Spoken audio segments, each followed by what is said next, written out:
प्रश्न नंबर 4 को लगाते हैं। दिया अनिल ने 4,85,000 रुपये में एक मकान लिया और 52,000 रुपये उसकी मरम्मत में लगाया। बाद में उसे 6,20,000 रुपये में बेच दिया। बताइए उसे कितना लाभ हुआ। तो देखिए, सबसे पहले हमें क्या है कि इसमें क्रय मूल्य बनाना है, क्योंकि क्रय मूल्य जो दिया नहीं है हमें, 2 स्टेप दिए हैं क्रय मूल्य के लिए। क्योंकि उसने एक तो जो मकान खरीदा है और दूसरी बात उसने उसकी मरम्मत में लगाया, तो 2 व्यय उसके हुए। ठीक है, तो हमें सबसे पहले क्या निकाल लेना अपने क्वेश्चन में कि मकान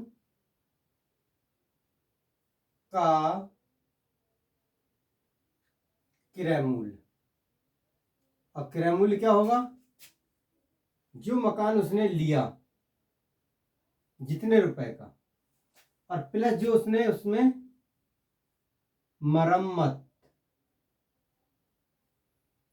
मरम्मत में व्यय किया, दोनों को मिला के हमारा क्रय मूल्य मिल जाएगा। हमें कितना? 4,85,000, इकाई, दहाई, सैकड़ा, हजार, 10,000, लाख, 4,85,000 ऐसे पढ़ सकते हैं हम। अगले दिया हमको 52,000 रुपए। प्लस करेंगे तो देखिए 3,030 सेम नोट हो जाएंगे। 5 और 2, 5 और 2 7 हो जाएगा, और 8 5 13 के 3 हासिल 1, ये आ जाएगा आपका 5,37,000 रुपये हमारा आ गया क्रय मूल्य।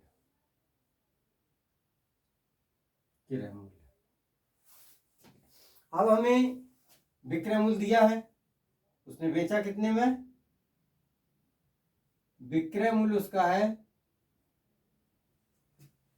6,20,000 रुपये। हमको पूछा है हमसे कि हमें निकालना है लाभ। तो देखिए, लाभ बराबर, चेंज कर लीजिएगा,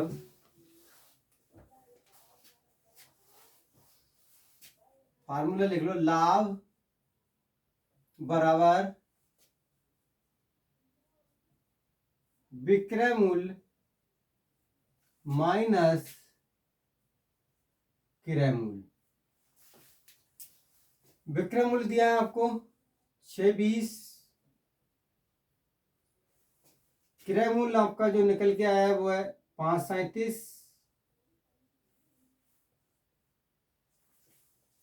माइनस करेंगे, साइड करते हैं माइनस में, 6,20 और 5,37 माइनस कर लेते हैं।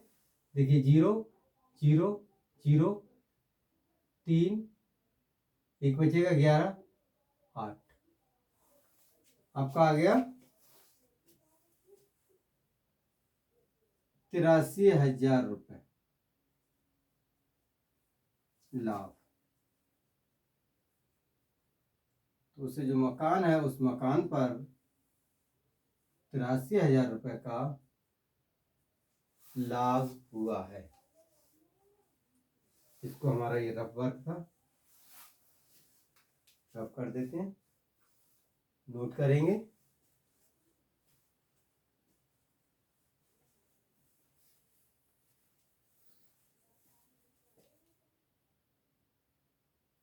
फटाफट नोट करें,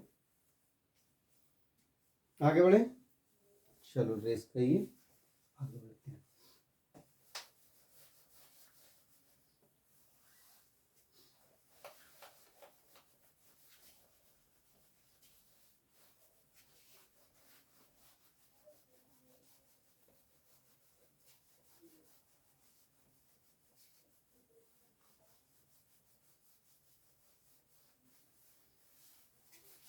अगला प्रश्न है, देखिए,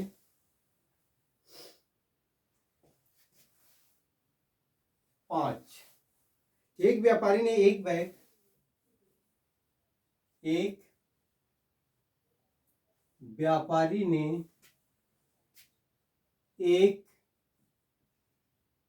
बैग, मेरे साथ नोट करके चलें अभी, क्योंकि अभी सॉल्यूशन नहीं हो रहा है। बैग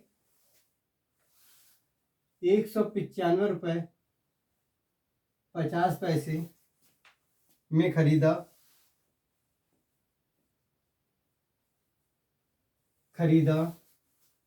और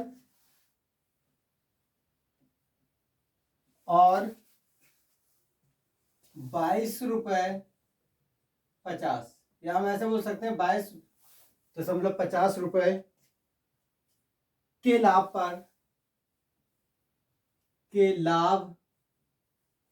पर बेच दिया। एक एक शब्द पर ध्यान रखें, बेच दिया। बैग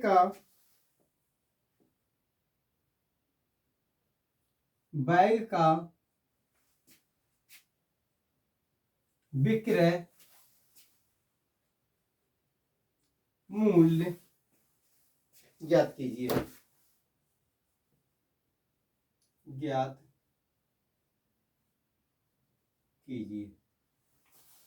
देखिए, आपको निकालना है विक्रय मूल्य।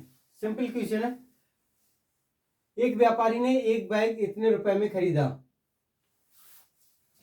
तो बैग जो खरीदा उसका क्रय मूल्य, खरीदने को क्रय मूल्य कहते हैं, तो जो उसका जो क्रय मूल्य है वो है 195.50 रुपए। अब कह रहा है कि उसने जो लाभ लिया, उसने लिया लाभ, वो लाभ है उसका 22.50 रुपए। तो इस तरह से हमको निकालना है विक्रय मूल्य। क्या निकालना है? विक्रय मूल्य। हमको निकालना है विक्रय मूल्य। और देखिएगा, आपको बताया जा चुका है कि जो विक्रय मूल्य है, जब लाभ ले रहा है तो विक्रय मूल्य क्या होगा। तो देखिए, हमें निकालना है विक्रय मूल्य। अब बता दिया था आपको कि जब विक्रय मूल्य निकालना हो और क्रय मूल्य और लाभ दिया हो तो जोड़ देते हैं। तो क्रय मूल्य प्लस लाभ, जो उसने लाभ ले लिया। भाई सीधी बात है, आप किसी चीज को इतने रुपए में खरीद के लाए और इतना रुपए लाभ लेना, तो आप इसको मिला देंगे, ठीक है, मतलब जोड़ देंगे। तो विक्रय मूल्य निकालना, तो जो क्रय मूल्य है आपका 195.50 रुपए, और जो आपको लाभ लेना है वो जोड़ दीजिएगा 22.50 रुपए, और आपका विक्रय मूल्य आपको मिल जाएगा। तो देखिए, विक्रय मूल्य आपका कितना हुआ, निकाल लीजिएगा। अब आप देखिए, साइड ही करते हैं। 195.50 और 22.50, 0, 10 का 0 हासिल 1, 7 और 1 8, और 9 2 11 का 1 हासिल 1, 218। इस तरह से आपको जो आंसर मिला वो आपका हो गया 118 रुपए विक्रय मूल्य। That's all. रफ भर के ऐसे रफ कर सकते हैं, नोट कर लीजिएगा फटाफट। फिर अगले क्वेश्चन की ओर देखते हैं।